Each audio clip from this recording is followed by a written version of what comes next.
place because we were working together in the assessment center that day, right?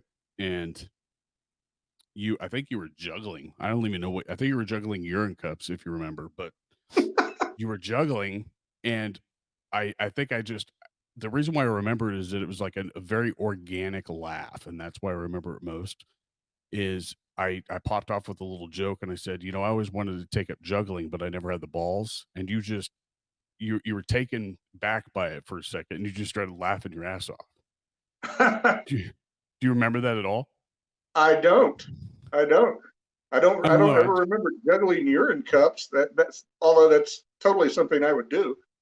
It's what everybody did, especially I did it just because I have ADHD. I fidgeted with stuff. So, but that story resonated with me mainly because like it was the most genuine laugh that I think I ever got from you. Because when we're at work, I mean, we joke around, but like we never really like tried to get laughs out of each other. But I mean, that just set you off to where you had to stop everything that you were doing and you had to walk away for a second. You're like, I wasn't ready for that. It was just Well, genuine. That's the only you've reason. got kind of a deadpan sense of humor too. I'm sure the delivery was awesome. I wasn't even trying. I think I heard that joke like maybe that day, and it literally like it kind of brought back that joke to me when I saw you doing it. I was like, hey, why not?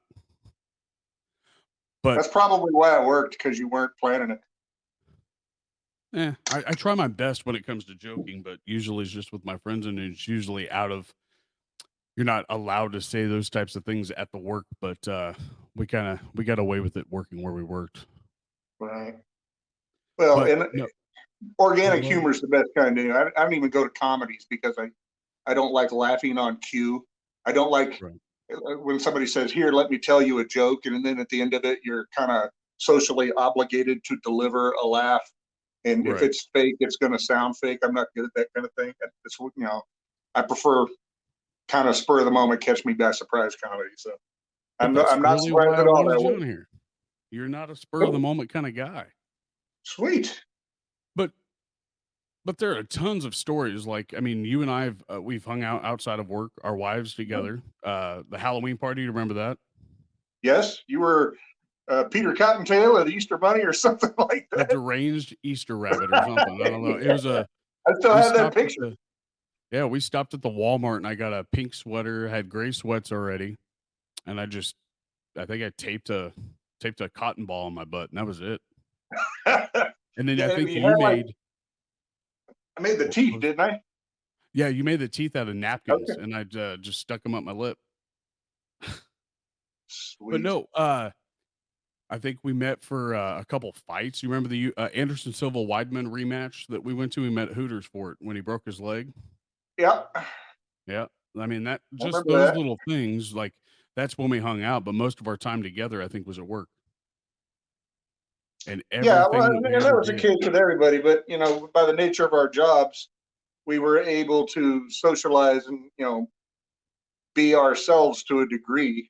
For my entire career, I've been doing this for 20 years plus, and it seems like when I put on my uniform, I put on a different persona. So I mean, you seeing me out of work, you've seen who I really am, and you've seen me who I am at work. And I've been told, and I have intentionally tried to make that two different people. But with because we had so much downtime, we could kind of bullshit and be frank with each other and not have to play games, business games, shit like that. right. And that's really why I created this type of form of, I guess, sort of sitting down and talking with people, and a lot of my friends, like, we sit there and joke around, but not a lot of them are necessarily into other things other than family life, work, paying bills, and stuff like that.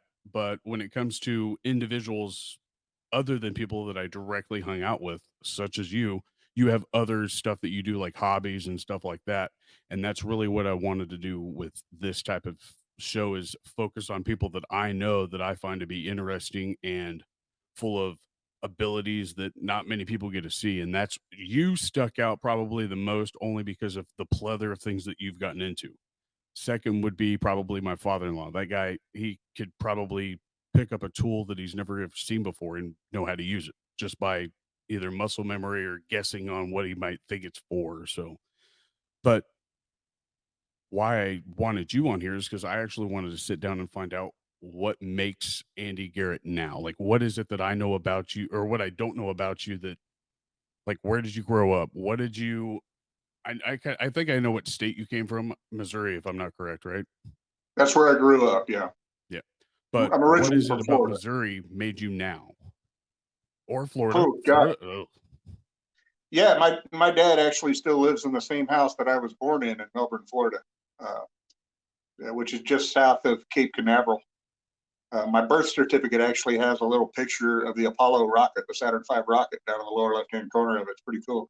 So I was a space baby and rocket kid and all that stuff. But yeah, parents divorced very young, and my mom was married 7 times. So dad was number two. So we wound up moving a lot, and spent most of my life off and on in and around Joplin, Missouri, Webb City, Carterville, uh, all those little mining towns around there. Spent a little time in Lawton, Oklahoma with one of her husbands, and chasing the natural gas drilling craze down there. So I bounced around a lot, changed schools a lot, but always seemed every other time we moved, it was always back to Joplin. And just despite what I am today, it may or may not surprise you to know that I was a high school dropout. I didn't finish high school. very Later surprising. on, I went and finished college. So college was a lot easier because I was interested in it. But high school, I wasn't interested in at all.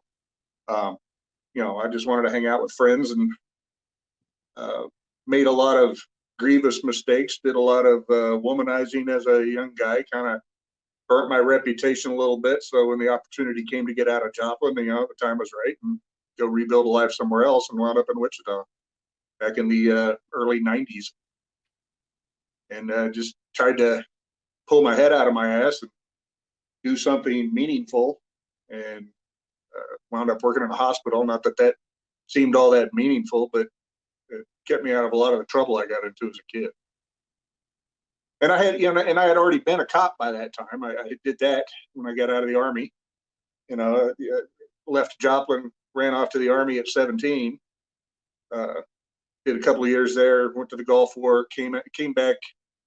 Went to the police academy. Took a job as a cop. Did that for a couple of years. But I still hadn't grown up at that point. I was still living the life that I lived as a teenager, and still being dogged by those decisions and that reputation. And I was just ready to go reinvent myself and become the person, I like to think I was always meant to be, the adult me.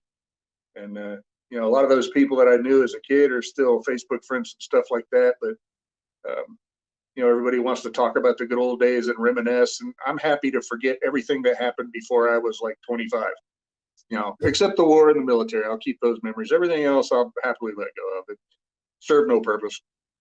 Do you feel that the military kind of helped you get back, like, I guess maybe put you on that track to wanting to better yourself, or was that any type of hindering at all?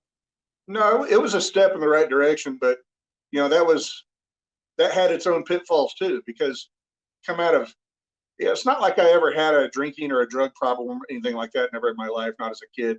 I seemed to be in the wrong place at the wrong time. I was arrested for a felony when I was 10 years old, um, and they still let me be a cop. Go figure. Um, but joining the Army was putting an immature 17-year-old. I went to basic training before even my senior year of high school. That summer between my junior and senior year, it's in the Army Reserve, and it cast a immature teenager with a history of bad decisions into an environment with a whole bunch of guys just like him, who were there, many of whom were there for the same reasons. The military recruits almost exclusively from the rural South and the Midwest. Meet somebody in the Army, and you've got a 75% chance that they're from below the Mason-Dixon line and east of the Rockies. That's just where they recruit from. So here we are, a whole bunch of kids, and a lot of the same mistakes were made, but the stakes were a lot higher. But at the same time, the Army's teaching you discipline. It's teaching you routine. It's teaching you, a good regimen, and it's giving you lessons even when you don't know it is. So yeah, it helped me grow up. I still did a lot of stupid shit there, but it helped me grow up. And when I got out, I realized that, I was going to have to be a different guy. And I was pretty much from that point forward. I started getting things together, became, went to the police academy, did the cop thing for a while, and life was good. But there again, I was just still dealing with old reputation and old expectations from old friends.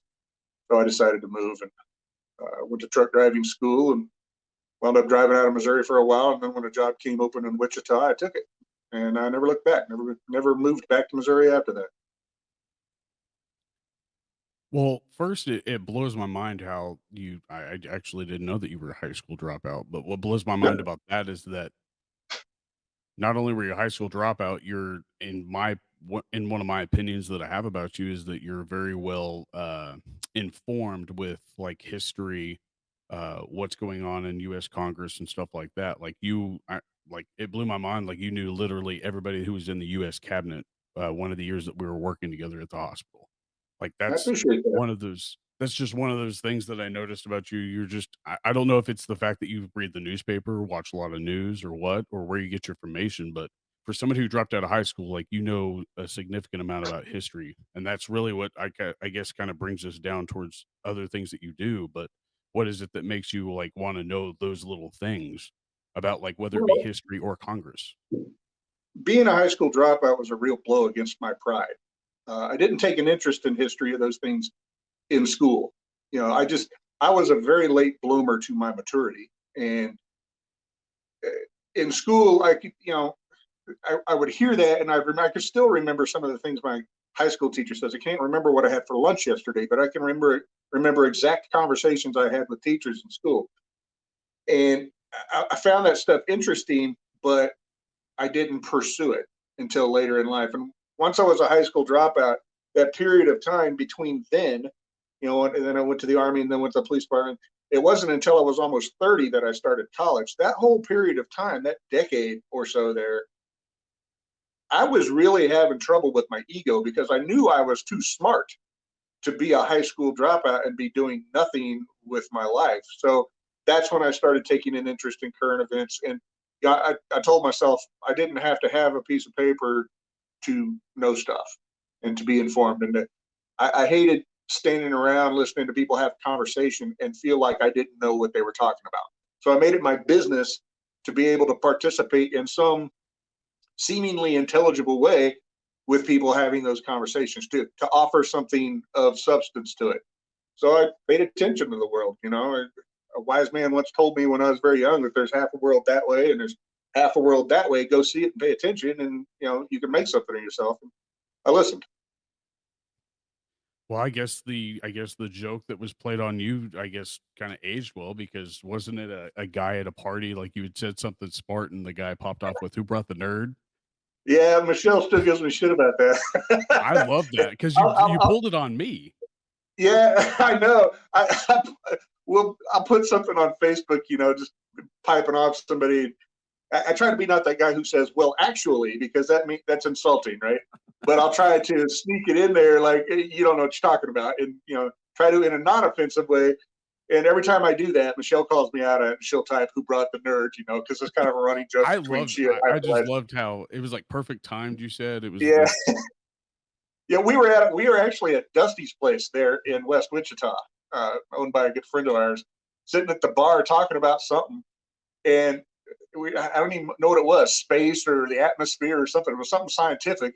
And I said something. Some guy at the end of the bar just says, "Who brought the nerd?" Man, the whole place erupted. That was one of the best moments that's of a my life, shirt. even though I was the butt of the joke. That's a shirt personally, but I mean, it is what it is. Who brought the nerd? I might have to have that printed.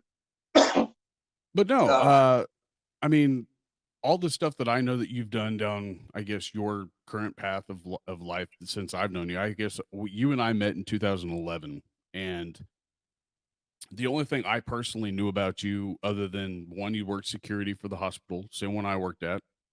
You also did tattoos, mhm. and my question is like, I never really thought about like the like training that they go through or anything like that. Now, were you self trained or did you just venture down this road by accident?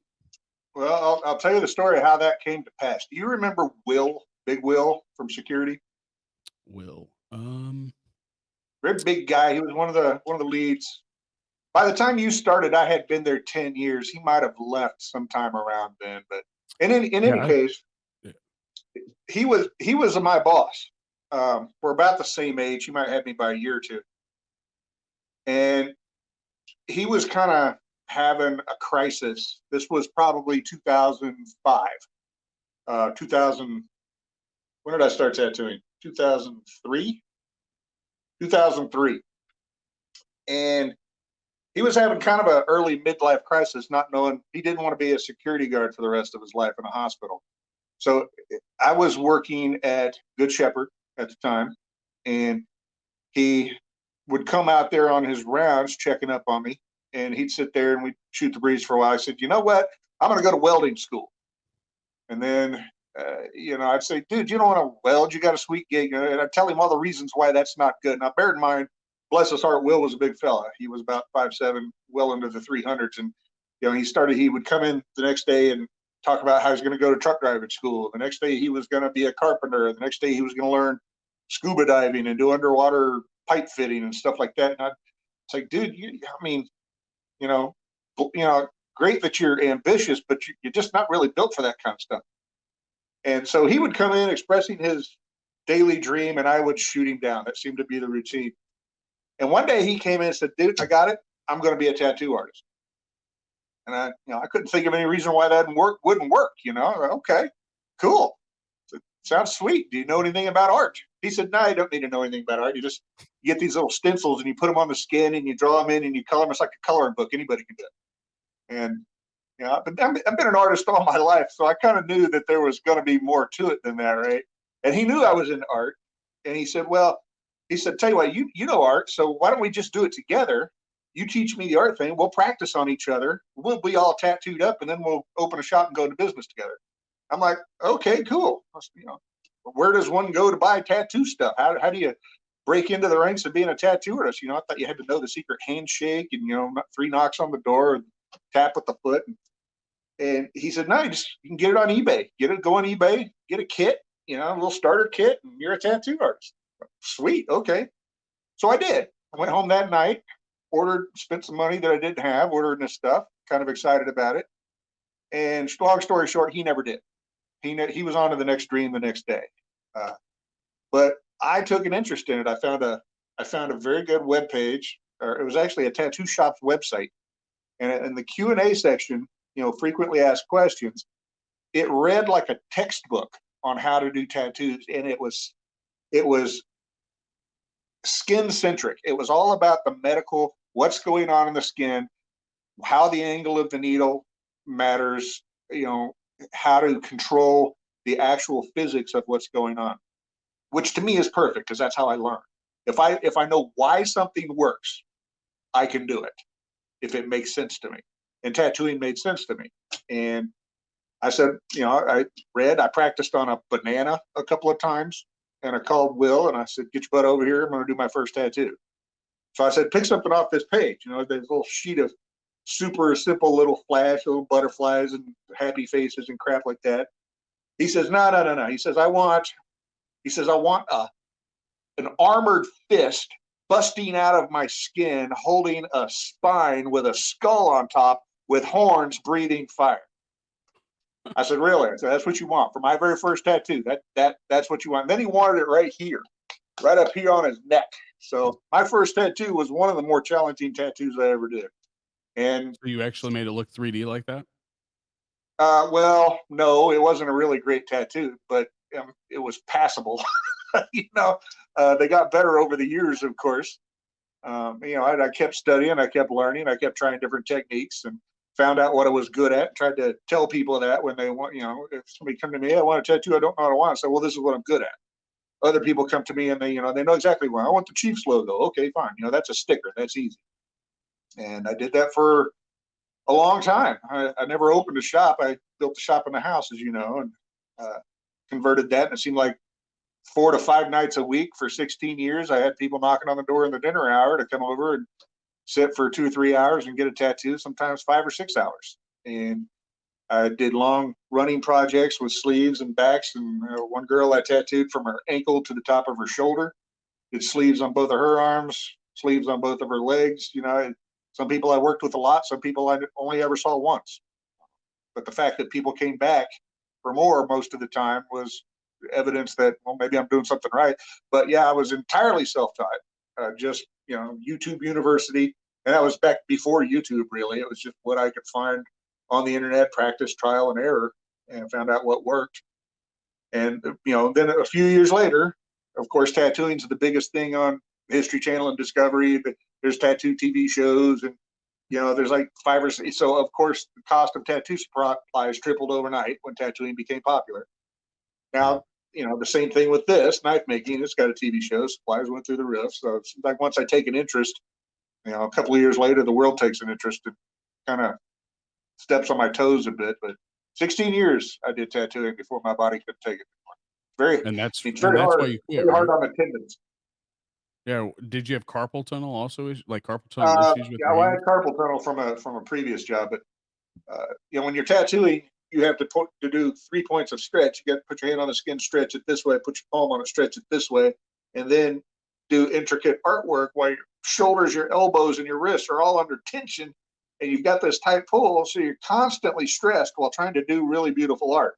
It's it's kind of opposite forces working together. So that, you know, bless the guys that can pull it off. But there's a reason why you don't ever see tattoo artists older than me. You know, I'm in my early 50s now, and you don't ever see them that old. You see them in their 20s, you see them in their 30s. By the time they're in their 40s, they're breaking down. Right. Part of the back, it's neck, everything. Well, I guess I mean really the only actually the by accident I actually found out who you were. I realized who Andy was is because I think we were down in zone 3 of the hospital and you were just doodling, right? Mm-hmm. And by happenstance I looked at your brass that you had on your shirt at the time, I think. It said Garrett, but I didn't know what your first name was obviously, but then that's when you started talking to me about tattoos and I was like, "Oh, this is the guy." I mean, but watching you free draw something blew my mind because really you only see that either in art class or Bob Ross did it with portrait painting. I mean, the guy just made things look so easy, and watching you do that just by being bored, you made it look easy. But I know that drawing is not easy. I've never been an artistic guy with clay, with drawing, with painting, or anything like that. And people like that, I mean, I draw interest to pretty well, mainly because I'm probably not good at it. I don't know what it is, but I think that an artistic mind has a, a highly patient mind, in my opinion. But I think that a lot of it is patience. It is, and a lot of it is just being able to reproduce in your mind's eye what your actual eye sees, or to reproduce on paper what you can imagine. And, you know, and thank you for the compliment. I Art is one of those things that's really difficult to teach. You can teach technique, but you can't teach somebody who's not an artist to be an artist. It simply can't be done. You have somebody has to start with a baseline ability, which will be revealed in childhood. Because what does every kid do? They draw pictures, right? Or Every color. kid goes through that artist phase between something around 3 and 10, where they're drawing pictures, they're doing works of art, they're making macaroni necklaces, looking for that feedback. You know, what kind of feedback are they getting? Are they getting honest feedback? Are they getting the parents' feedback? But that feedback will tell them whether or not they've got a gift or they don't. And if they do, they can pursue it. A lot of them don't. If they don't have a gift, they'll figure that out through social cues and they'll abandon it. But I always had the ability, and my mom is also a very brilliant artist. My dad is also a brilliant artist, so they gave me feedback, but they gave me honest feedback, and they would tell me how, what wasn't right, what could be better. Obviously not at a super young age, but as I kept throwing pictures in front of their faces to get stuck on the refrigerator, and be like, "Hey, you think you could do that better next time?" And it worked in my benefit. And the hospital allowed me, the nature of that job was kind of like being a fire extinguisher. You sit around, wait until the alarm bell rings, go do something. The rest of the time, it's standing around looking forbidding. And you can do that, draw pictures at the same time, I found out. I'd be sitting there drawing, and just like you, other people would see me draw, and then, "What are you drawing?" "Well, I'm drawing a tattoo for Melissa over there, or whatever." And, "Oh, you do tattoos?" And voila. I never wanted to be that guy who You know, it's like selling Tupperware or Amway or something like that, where I'm pitching people all the time. I hate sales with a passion. Can't stand it. I don't want to. If I've got something to sell, I was a car salesman for a while and I was miserable. I made minimum wage. It was terrible. I can't sell something I don't believe in. And I can't sell something I do believe in by pushing it on somebody who may not be interested in it. But with that, when people like you got word of what I did, they would come up and start the conversation with me. And I would answer their questions. And I would always wait until deep into the conversation to say something like, well, you know, if you want to talk about this, give me a call or a text after work, because I didn't like to do that at work. You know, I'd go so far as give somebody my number and maybe talk about their idea for 30 seconds, say, okay, fine, let's talk. You seem serious. We'll talk about it. And, you know, that supported my income for a very long time. And it was, you know, also obviously the medical community, the firemen, the fire community, the law enforcement community, that became the foundation on which my clientele was built. And of course, all their friends, their family, you know, and then people they work with. And it got to the point where, I mean, I bet I've done, if I had to put a number on it, I don't know, 4,000 tattoos at that time. A lot. But would you say drawing and tattooing are two different things, like coming from you, or is it pretty Yeah. comparable to like how it is that you're actually drawing? Well, the image you're creating has to live up to the same artistic standards. You know, it has to have line work that draws your eye through the image. The image has to, if I want somebody to look at this part of the image, the line work and the backgrounding and everything has to push the eye in that direction. There's techniques for that. Um, and it has to make artistic sense. It's got to be balanced. It's got to be a good composition. So in that way, they're both the same. The execution is completely different. And toward the, I don't know, I guess 10 years into tattooing, I found it easier to draw on skin than I did on paper, because my focus doing the tattoo was a lot sharper because I knew I only had one try. You know, I only got one shot to make that line. But when I was drawing that image before the tattoo, I might draw that line 15 times. And the width of the pencil line became important. You know, if I needed to move that pencil line over just the width of the line, and it's the same way with the knives. You know, if the plan has to be perfect, if the end product is going to be approaching perfect. You can't have a crappy drawing. You know, it doesn't have to be completely finished, but the line work has to be solid. The line and the structure of it, the bones of that piece of art, has to be perfect before it goes on the skin. And you know, if it is, and I move that tattoo line the slightest hair off of the stencil, it's still going to be okay. It's still going to be within that 2% realm of acceptability. Well, I asked that question because on my very first tattoo that I ever got, I remember the guy who was doing it was telling me about a guy who came in and was looking for a job to tattoo, where he wanted to shadow him before he got a job tattooing. And he said, "Great, I have no problem with that. Just bring me some of your designs or doodles." That like he preferred doodles is really what he said. He goes, "I just want some like general idea of where your ability is." And the guy said, "I don't doodle." And he goes, "Well, I can't use you." And that's really why I asked, because I wasn't sure how difficult it was to train somebody from going from paper to skin or vice versa. Because if nobody really doodles on paper, then how do you know they're gonna be any good on skin? Right. And he answered that question perfectly, because if you're not drawing pictures on paper, you've got no business drawing pictures on skin.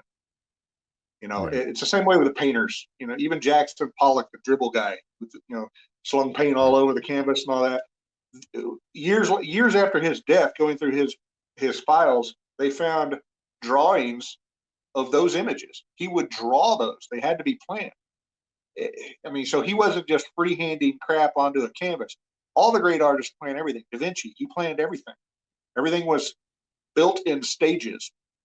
And you know, I had people come into the studio once in a while. They had this idea that to get the best art, you have to let the artist freehand the work, right? And I said, no, freehanding can have a couple of different meanings, but to me, it was work without a stencil. I was like, no, I'm not going to do that.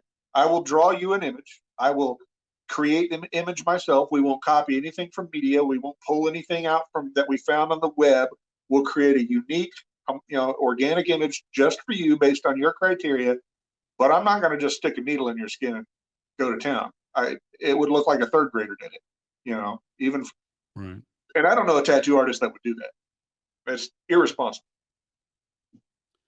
Well, I mean, I guess those people should be appreciative, but I mean, I just didn't know. I guess I just couldn't wrap my mind around like really what does doodling do. But when he actually explained it to me while I was sitting there, it really kind of clicked. But Some of my other than best that, pieces of art started as doodles. I'd started as a doodle, and I said, and I'd be mad at myself because I was writing on the back of a prescription pad, and I had like a 3x5 piece of paper. I was like, man, this needs to be expanded. So I'd go Xerox it, blow it up or whatever to the size I want, and then get it in a position where I could expand on the art and go crazy with it. Mad at myself that I started on such, because I draw on anything. I draw on cardboard boxes. And sometimes they turned out really great. You know, when I didn't know what I wanted to draw, but I knew I wanted to draw, I just draw a circle in the middle of the page. It's amazing all the different things you come up with, perspective drawings and just crazy stuff from just putting a shape on a page. But uh, yeah, no, correct me if I'm wrong. You came up with 2 tattoo books, didn't you? Or was it just yeah, 1? it too. It was self-published. Nobody paid me money to publish a Right. book, but it's the tattoo artist has to present his work to people that's unfamiliar with it. And I started doing that the way most of them do with photo albums. You print out the picture, or take back in the day it was a Polaroid. You stick it in this photo album, and you got stacks of photo albums. But it became much easier to just do a self-published picture book, which you download a format. You can paste pictures in there, whatever you want, throw some words in there, make it all clever. And yeah, over the years, I published 2 of those through Blurb, which is a popular self-publishing company, and they did my knife book later on too, which I'm working on the second edition for that right now, hoping I have the latest edition of the software, but we'll see. I'm Yeah. not great with technology, as I've told you, so it's a struggle. Hey, but when it would you say that you got at least half of your tattoos in those books? No, uh,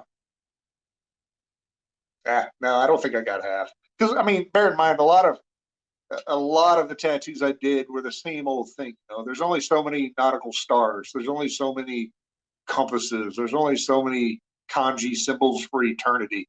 I was just having this conversation with somebody on Facebook earlier today, ironically, that I survived a great many phases in tattooing. The star phase, the infinity symbol, the year of the infinity symbol. God, how many of those did I do? Dragonflies. Yeah, exactly. I mean, everything, because right now it's let them. Somebody was showing a bunch of pictures of girls getting tattoos with the words "let them" because it has something to do with a poem. Some feel good, empowering poem. And I made the comment that I survived all these things in tattooing, and be mindful that having such a tattoo can date you. I've got a Tasmanian devil tattoo on my arm, which only happened in the 80s. So only people that lived through the 80s get that tattoo. Then, the decade of the tribal tattoos and the Japanese Oh yeah. tattoo. Earth Molan symbols. Labe. Yeah. No judgment, but it Yeah, is there's what my it is. tribal tattoo right I got a couple of them, but there. Yeah. no, I mean, just in the time that I've known you, I think, I mean, one, I learned that I mean, obviously, I knew that you were in law enforcement for a short time. I don't know exactly how long, but I think Uh-oh. that these little things that you've picked up, like tattooing and now knife making, but the other things that you do, like you built a boat, self trained on that, I'm assuming, except for like the woodwork. I mean, you kind of had some idea about woodwork, right? Actually, I bought a book on how to build a plywood boat from Glenell.com. The Glenell Corporation out in California is one of the oldest companies to buy plans to build a boat. I actually had no intention to build a boat. I've often said that all the coolest things that ever happened to me by accident. I discovered it by accident. I didn't go looking for it. We had been to the lake with some friends, and we were on their boat. And our friends like to go to the lake and go out and hit the water, and they're out there 10, 12 hours cooking in the sun, drinking beer. Uh, we were always a couple of years older than our friends, Michelle and I. We'd be ready to head back to camp about halfway through that, right? Like, okay, we got to get our own boat. So I get on the interwebs looking at different boats. I see this beautiful wooden boat. So I click on the picture, and it brought me to the Glenell website. So I bounced around, explored. I thought, who knew you could build your own boat? So I looked at the catalog of designs, thought, well, I need something I could fit in the garage and something that I can do with my current set of tools. Maybe buy one or two new things and buy a pile of lumber and buy this book and read the book and go to town. It's amazing what you can learn from a 200-page hardback book, And so I bought a bunch of mahogany and some marine grade plywood, built a 14-foot twin cockpit runabout. And it took me 3.5 years. Friends laughed at me, and then when they saw it taking shape, they took an interest and put fiberglass coating on the bottom of it, painted it. Learned a lot about nautical terms and what all the different parts of a boat are called. The shear, the chine, the carling. Everybody knows what a keel is and a transom, but there's every piece of wood on a boat has a name, and I learned a lot, had a great time. That has been the most rewarding thing I've ever done. In fact, I've got to put a new deck on it right now because the deck is aging, and once I get a new deck put on it, the one I want, and I want to make it look the way I want to look, I'm going to sell the boat. Because while I loved the boat and I loved building the boat and I loved having the boat, I don't really like boating. I'm not a fan of just going out and zipping around on the water, which is weird, but just like airplanes, I like airplanes, but I can flying, I can take it or leave it. But the airplanes are cool. I like the technology and but yeah, as soon as the boat's done, and it was supposed to be a project for this winter, that didn't happen. So hopefully this spring I can go out there and redo the deck, get it all painted up pretty, put it up for sale, and lose a shit ton of money on it.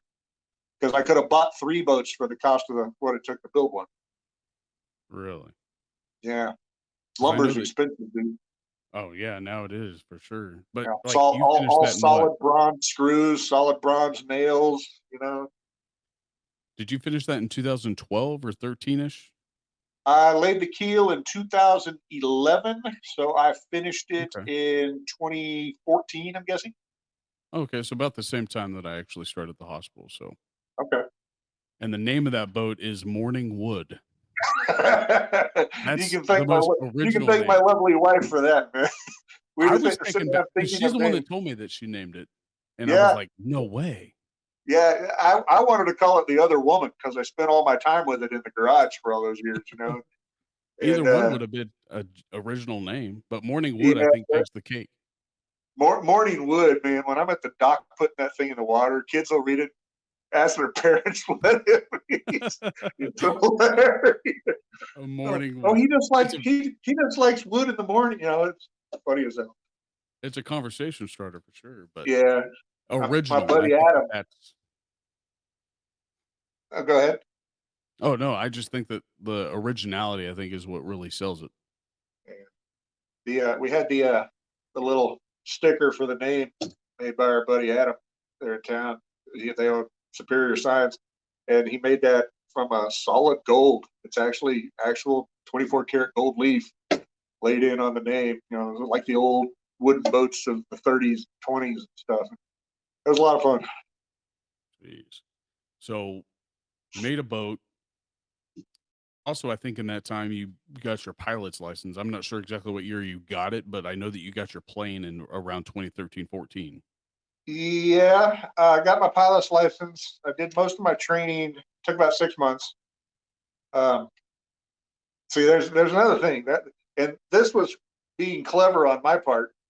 I knew I wanted to do it. I had wanted to do it for a lot of years. Just thinking, that's something I should know how to do because I like being that 1% kind of guy. 1% of people have a pilot's license. 1% of people can do this. 1% of people can do that. I like having those unusual distinctions that not a lot of people can say they have. Not that I had any ambition of flying for a living, or anything like that. I thought, you know what? That stuff's learnable. It's just a matter of money. So Michelle and I were out drinking, and she was, not at 100% defense. I asked her if it'd be cool if I started taking flying lessons. Sure, no problem. So scored. And 6 months later, I think I actually got my pilot's license in February of 2012. Um, and I'm proud to say that it takes most people 40 hours of actual flight instruction to 40 hours of ground school. That's the minimum the FAA requires. It takes most people 60 to 70 hours of actual instruction because retention becomes an issue, right? Even in flight schools, it takes about 60 hours. If you're a college flight student up at K-State. I finished my training. I did my ground school on a DVD program that my instructor said, yep, that's the equivalent. He signed off on it. I bought a DVD set from an aviation supplier, and it taught me all the technical stuff I needed to know. And it took me 40.5 hours with a 40-hour minimum. It took me 30 minutes over the bare legal minimum to meet all the requirements in my logbook to take my check ride, and I passed my check ride on my first try. So I'm very proud of that. I know nothing at all about planes, but I know how difficult, I guess really not just difficult, but I know that how much time it takes people to actually get it. Some people, it takes a whole year to actually Yeah. come up with the time to actually go through the schooling. Well, I learned and I had some advantages because Ben Sorensen was my flight instructor there in Wichita. It was private one-on-one. He was available, and I learned at Westport, Dead Cow International, that a lot of people there in town know it as, right there in the industrial part of town. And it's a 2,400-foot runway right in the middle of town. A lot of people don't even know it's there. They see planes going down, and they'll call the police. Hey, a plane just crashed in the middle of Wichita. It's been there since forever, and people still don't know it's there. But they say if you can learn to fly out of that airport, you can learn to fly out anywhere, because it's only like 10 feet wide, 2,400 feet long. You can land in the grass next to the runway if you have to. And even on the ground, you're in the Class C airspace of Eisenhower International. So just to take off from Westport, I've got to be talking to the tower at Wichita, Mid-Continent Airport, and a lot of people find that communication with the tower and that radio traffic with the FAA to be very intimidating, and it can be, because they're just rattling stuff off like this, fast, fast, fast, and they're throwing radio frequencies at you, and they're throwing vectors at you, which way to go, who to talk to, and it's very, very intimidating. But when you start from day one having to do that, it's a cakewalk. So I felt very blessed to learn in that spot.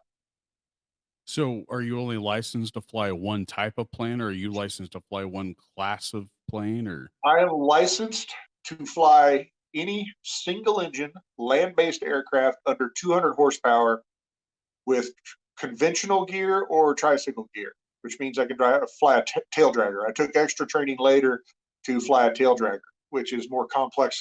It's more difficult to land because the center of gravity is behind the main gear, and the rear end wants to flip places with the front end and do what's called a ground lift. So So all with your your bush truck planes and driving, stuff like that. What's that? did your truck driving at all help with you learning the gears and stuff like that? No, there's no gears. There's no gears in airplanes. Oh, okay. It's just you can change the pitch on the blades. If you have a complex ticket, which I don't, so that's called a fixed, or excuse me, a variable pitch or constant speed prop, and I'm not licensed to fly one of those. Those come generally in your higher horsepower engines, so I'm restricted to below 200 with a fixed pitch prop. So it's just throttle for me, in and out with the throttle. Okay. Well, I know the plane that you had that I saw was it one or two person? It just had to be a certain weight. It was one person. That particular airframe is called an air bike, made by Tennessee Engineering and Manufacturing, or team, and it was a kit that somebody built. It wasn't even a kit; it was plans. And it's kind of like a motorcycle with wings. That one was 40 horsepower. They can be built to the ultralight standard, which is under 254 pounds. Mine was not. It was built to the light sport standard. So if it's an ultralight, you don't even need a pilot's license to fly it. Mine you had to be a regularly licensed pilot to fly my plane, but it was still one seat. I don't know how much it weighed, probably 400 pounds, and I made it even heavier by putting a bunch of crap on it I didn't need. But in the Kansas winds, in a 40 horsepower plane with a long wingspan, it's kind of like being a leaf on the breeze. That thing just beat the crap out of me. And I'm not a small fella. Even back then, I was probably 265, 275, and that little plane on a hot day, 80 degrees, and the temperature makes the air thinner, right? So the airplane doesn't perform as well. There's fewer air molecules in a cubic feet of space than there are on a cold day. Cold day, I'd fly great, but a hot day, no, it was terrible. So wound up selling it. Well, I mean, you got the license. I mean, that's just one other thing that you did while I was working with you, and I was like, how's this guy got all this time? I mean, at one time, I guess you and I can both say that your wife was our boss. So, I mean, I was Yep. like, man, That's, but no, yeah, I Michelle mean, and I met at that place. you met at the hospital? Oh, that's Yeah, right. we When met you were when we working at were, Good she was a clinical coordinator at Good Shepherd when we both worked there. Okay. That's how we met. So before we get into Before I the met you, I big, went to college full time for 4.5 years working at that place. what was your major? Started out in education. I was going to be a teacher. Strange that a high school dropout was going to be a teacher, right? I was going to teach high school English. Um, but the English department at WSU, I don't know, those professors, they were kind of in love with the sound of their own voices, rubbed me the wrong way. And the education professors were trying to convince me to go into elementary because there weren't enough men in the elementary age level. I thought, okay, I could probably get whatever job I wanted. So I did that.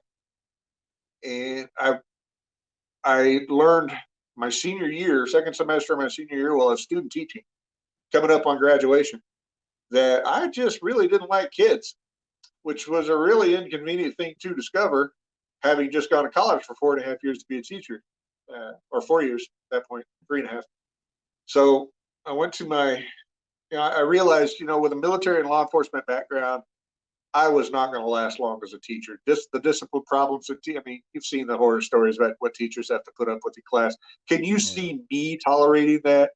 I mean, I have a low tolerance for crap from anybody, let alone a child that hasn't been on Earth long enough to, for their balls to drop. I wouldn't listen to it. So I went to Honestly, I my can say that I advisor. never saw you mad.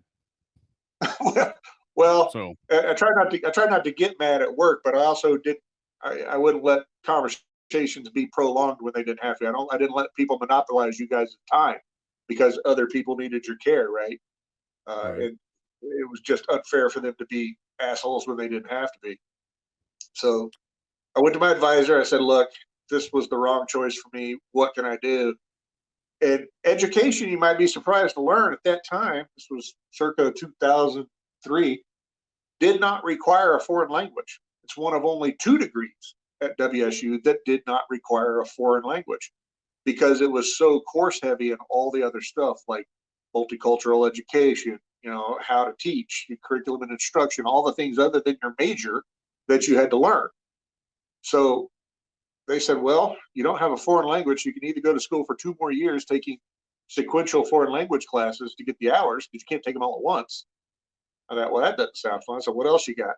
I said, well, bachelor's of general studies, but it required a couple of more classes and a few more disciplines. So the shorter route for the bachelor's degree for me was a bachelor of general studies, which when you tell people that's what you have, like, what the hell's that? Well, it's 147 credit hours of a minimum of so many hours in 3 different fields of discipline. You can't just be focused in the humanities. You got to have a bunch of humanities, a bunch of science, a bunch of lab, and yeah, that's how it wound up being. You get emphasis. You don't get a major. You get emphasis. So I had emphasis in English, and emphasis in history, and emphasis in law enforcement or administration of justice. Well, I didn't even know you had a college degree, to be honest. I knew that you had said something about going to college, but I didn't know Yeah. you had a bachelor's for sure. Well, I don't use it. So, other than I don't think to many people do anymore. enrich my life. So an overpaid enrichment. Well, I mean, don't get me wrong. I don't regret going. I learned a lot, and being 30 something, and Wichita State's kind of a non-traditional school. There's a lot of non-traditional students there, older folks, a couple of years later in life, not coming right out of high school. But I mean, I'm conservative minded. I have a few deal breaker issues in my life, like things like national security, things like Second Amendment, things like that keep me on the right side of center. So being in college was a lot like being behind enemy lines, especially in like my 400 level history class, or excuse me, 700 level history class. And it was very interesting to sit through classes when everybody's arguing one point of view and I'm arguing the other point of view. Ethics was great. I made somebody cry. The guy that taught my ethics class was a Franciscan friar, right? So I made a woman cry in my ethics class. So consequently, because I was always the turd in the punch bowl with the oppositional point of view, I got great grades. Because college is not about knowing stuff. College is about thinking meaningfully about stuff and being able to articulate your point of view. So I've told a lot of young people going to college, so whatever you do, disagree with the professor. Whatever he says, make the argument to the contrary. And if you make a good argument, they'll be impressed that you thought about it and you'll get a good grade. I don't know if that's worked or not, but that's the free advice I've given. I guess maybe I was blessed in the schooling that I do have that I guess I got along with my professors, but I guess only one of them really challenged me on something that I thought that was incorrect or I guess opposite of what they were teaching or whatever. Like, I guess, I don't know. But I do agree that you have to I think got outside the along great with box. him personally. I mean, I was the most adult person in the room most of the time, so we got along. I You're just the made it a oldest? point. You're the oldest? Typically, yeah, I was in my early 30s for most of that. So uh, they tended to treat me, as, I had been in the military and I'd done this stuff, so I was coming at it with a little life experience. So they didn't just shoot me down, even if they thought I was wrong. They treated me as if I had a right to my opinion. I guess maybe that's the best way to put it. Right. Wow. Well, before we get into the goods for I guess listeners and viewers that'll be really watching this, I think they're going to get a kick out of what that's going to bring. You had another hobby that you just started taking up, and that was uh, astro photography. Is that correct? Yeah, we were our neighbor was out looking through some binoculars trying to spot Jupiter because it was visible with the four Galilean moons, the four biggest moons of Jupiter. And we heard something on the radio or something like that. So I busted out my old 12 power rifle scope that I got in the garage. And Michelle and I came in the backyard and we're looking through it. And we could actually see Jupiter and four of its moons through this rifle scope. So we go inside and I see her looking on her laptop at telescopes. Like she wants to buy a telescope. I was like, oh, hell yeah, I want a telescope my whole life. So I took that ball right out of her hand and ran with it. So I was learning everything there. Yeah, and that's the way I operate. When I take an interest in something, I want to learn everything there is to learn about it early before I start spending money so I don't waste a lot of money, right? By Right. conflicting technologies or I want to choose a path that I want to get into this hobby. This sounds the most enjoyable to me. And by choosing that path early and not changing it, even though it does get changed, you can save a lot of money along the way, right? I'm not a rich man, so Right. I've got to do this smart. So yeah, I now own two telescopes, a reflector and a refractor. Bought a DSLR camera used on eBay that I'm going to actually going to be modifying it this week. I finally got the stuff I need to modify it, pull out some filters so that it can collect more data, more reds and more infrareds and more stuff from space. And you got to take these long exposure images, stack images, several hours worth of data to get one picture that's impressive enough to look at. Most of these pictures of space, it's not click, there's a picture. That's a lot of data. And I want to teach myself that. So it's, So is this I have something that yet to do any Michelle's photography. What's that? ever? Oh, I've you've taken a never couple of done shots any? of the moon. No, I've taken a couple of shots with the moon with my cell phone through the little $50 Craigslist scope I bought. But my good scope, I drove to Spokane to get it in really bad weather. I have yet to put I've got all the parts and all that, but I got to modify the camera. So I've yet to do any real astrophotography. I've done some stargazing with it. I'm getting ready to hope this week or next week that comet is going to be visible. Yeah. That comet, it's a 50,000 year orbit, so it's the only chance in our lifetime, and for many lifetimes, that anybody's going to get to see it. So I want to see that, and I want to take a couple of shots of it. Those snapshots will work. So So is this something Michelle's going to really take interest in out of all the stuff that you've done, do you think? yeah, she's actually kind of stoked about it. She'll let me do all the technical stuff and the setup and the learn.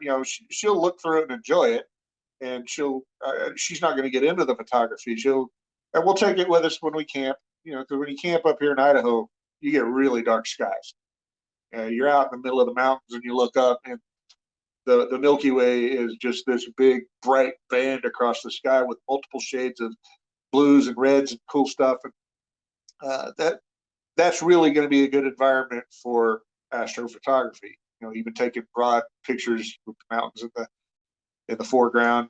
She's going to enjoy it. I think this will be the one hobby I have that she gets into more than any other. Don't get me wrong; she likes to put around on the boat, probably more than I do. But this one, I think she'll really enjoy. So how often do you guys camp now where you guys are living? I know that I see pictures on your Facebook all the time of like new little things that you guys are trying. Like you guys just went white water rafting, I do believe, like last year. We did that last year. We've done that a couple of times. We did that before we ever lived up here. Actually, we whitewater rafted here. That was part of what in uh, enchanted us about Idaho and moved us up here. Was all of the adventure that we experienced going to her aunt and uncle's 50-year anniversary on a visit. But we camp. A good year for us is 6 times a year. Bad years maybe 4. That's a busy year.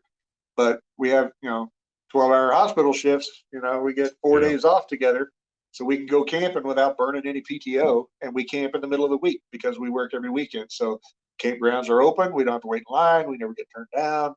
It's kind of the perfect storm for camping. And this last year we added the side by side to the camping mix, so that kind of changed the way we camp a little bit. Sometimes we add a day because normally it's just 2 nights, but now we're kind of adding a third night because we like to hike, and now we like to side by side. We only have one full day. We have the day we arrive, one full day, and then the day we leave. If we add another day, we can do more stuff, and that makes it worth dragging all that crap out to the campground because I got to stack the side by side on top of the truck on a ramp and tow the camper behind that high up into the mountains somewhere. It's a lot of work, so we want to enjoy it. Now, correct me if I'm wrong. You guys moved from Kansas to where you guys are now between 2 mountain ranges, is that right? That the temperature Well, stays at a certain temp? yeah, the weather phenomenon here in the Treasure Valley is kind of double-edged sword. It We have cooler summers. We'll get to triple digits, but we won't stay there as long as Kansas will. We have warmer winters. We'll get. I don't think it went below freezing at all this year. So even at this northern latitude and southwestern, because we're near Boise in southwestern Idaho, we have milder winters, milder summers, but we have longer winters, much longer winters, and the sun is much further south in the sky. So the days get very, very short. Just in the deep of winter, it's dark when we go to work. It's dark when we come home. It's dark for most of the day. But in the summertime, it's daylight till 10:30 at night. So it's kind of a different environment than living in the Midwest down there.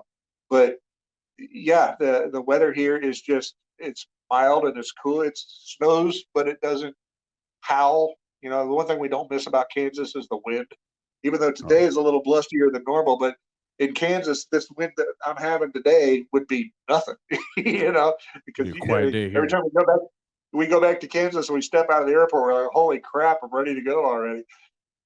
Yeah, I don't miss I that's one thing that I hate about that and the bipolar weather that we have here. That's the one thing that I do hate is the wind because you never know if you're gonna lose something in the middle of the night. It's a land of extremes down there. But hey, why don't we get into really? I think that it's your pride and joy, and I think that I think when you actually talk about knife making and blades and all that, I think that something inside of you really sparks up. And I think that just by listening to the video that I watched last night about the spark testing and stuff like that, I think a lot of it has to do with the history behind everything that really brightens your enthusiasm about it, if that makes sense. Yeah, if ever I've done a thing as a hobby that identifies me, that I want to be associated with a hobby, you know, this is part of my character.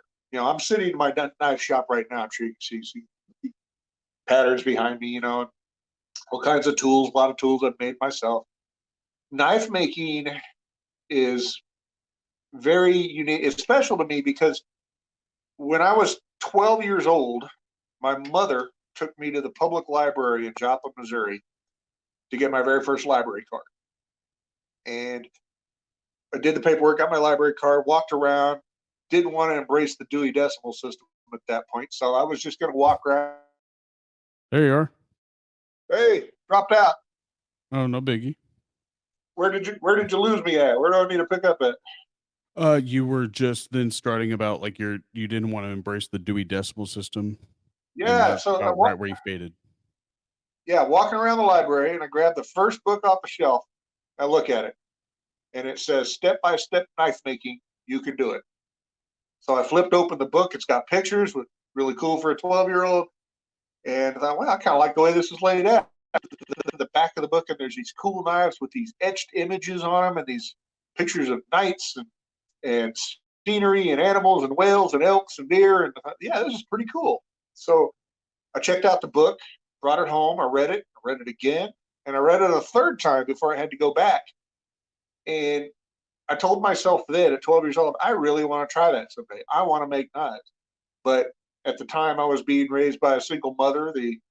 Our collection of tools was a butter knife and a hammer. The butter knife did everything the hammer couldn't do. And so it wasn't in the cards at that point. And fast forward, 30 years later, at work, at the hospital, and one of my coworkers asked me, "Do you know anything about etching steel?" And like, that's a strange question to ask me, but as a matter of fact, I do. I read about this in a book when I was 12 years old. He taught Bushido, martial arts, and he was giving some swords to a couple of his students. I don't know if you ever knew Torah. He might have been gone by the time you got there, but he wanted to present his students with samurai swords, and he wanted to etch something in Japanese on the blade. And I said, you know what? I read a book about that, and let me get back to you. So I went to Barnes and Noble, and I found that book on the shelf, and I bought it. And then I went back the next day and bought every book they had on knife making, which was a few. And that was 2005. And I read everything cover to cover, studied everything I could online. But, just like I said before, learn everything I can learn before I start spending money. And then I thought, okay, I had in my mind a path that I wanted to travel. I didn't want to be one of these primitive guys that hammered everything out. I knew my shoulders weren't going to take that. And I knew I didn't want to work with files and draw hammers. I wanted to have power tools. Some guys want to get really primitive with it. So I knew how the process I wanted to embrace, with the option of venturing into different things.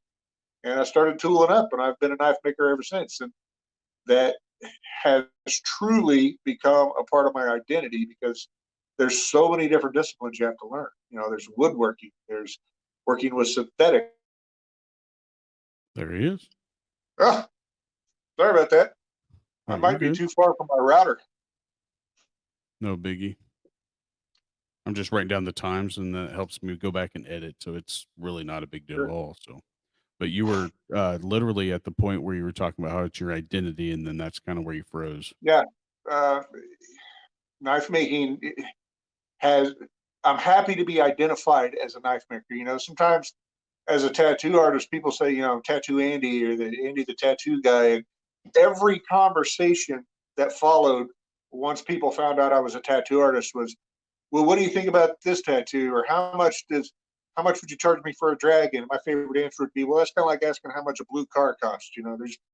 There's a lot of details left out. So while I wasn't super stoked to have conversations about tattoos every time somebody found out I did it, even though it was my bread and butter, I'm very stoked to talk about knives. Anybody wants to talk about knives. So I know I've found my calling, and I've been doing it for, gosh, how long now? I don't know, 18 years or so. Yeah. What's that? Yeah. Since 18. 2005, you said. So. Yeah. So I love it. I love everything about it. And, I'm constantly trying to start new projects, try things I haven't done. Once I do a big knife project, I want to incorporate some technique in there that I've never done before, just kind of broaden my horizons. Now, don't get me wrong, there are guys out there whose skill at knife making is legendary. They can't make a knife that doesn't sell for $5,000. But their knives are considered art, and their knives will never do any work. They'll wind up in a collection, right, and in a high-end collection somewhere. I want my knives to cut stuff. I want them to skin deer. I want them to open boxes. I want them I don't care if you're trimming your fingernails with it. I want those knives to work. If you got to cut a string or a rope, pull out the knife I made. To me, that's the testament of my stuff works, is that people use it. So that knife you own of mine, you better be using. I use it at least every day, if not every other day. So Awesome. it's right by me. I hope it's holding an edge. It is. Now I mean, I've been reluctant on sharpening it all the way. I just clean it up a little bit, really, put some oil on it, but I don't want it to lose its edge at all, but it cuts perfect still right now, but I oil it at least every other month or so. Awesome. Perfect. But I think I'm not sure if I remember you saying this like in passing or whatever it was. Now, your style of blade and your I guess you good? I'm good. All right. Well, hey, what I was getting at is that I'm not sure if you've said this in passing or if I might have overheard you saying it. The way that you came up with your style of your knife making and your blade, maybe I I think I heard you right. I think it came from somebody who is now gone. I do believe is this correct? Where I'm going down this path? Keep Did you talking. have like a style? Well, I thought Well, it was a woman. I thought it was a woman where you saw oh, this style okay. of blade made. I I know what you're talking about. That's two conversations. My style, um, if you could call it that, there are certain features on most of my knives that make it my style. Like if you look at the knife you've got right there, you'll see that the Mhm. handle doesn't have just this vertical line that separates the blade from the handle, but the top of the handle dips down below the spine of the knife as it comes forward to its forwardmost point, right? Right. That is my trademark in three-piece knives like that, Let where me you've got let me show two people pieces of watching while you're handle. talking. Yeah. If I can. So where that handle dips down under the spine, that's very unusual. It's very hard to do. It's a couple extra steps, but to me, that makes the blade.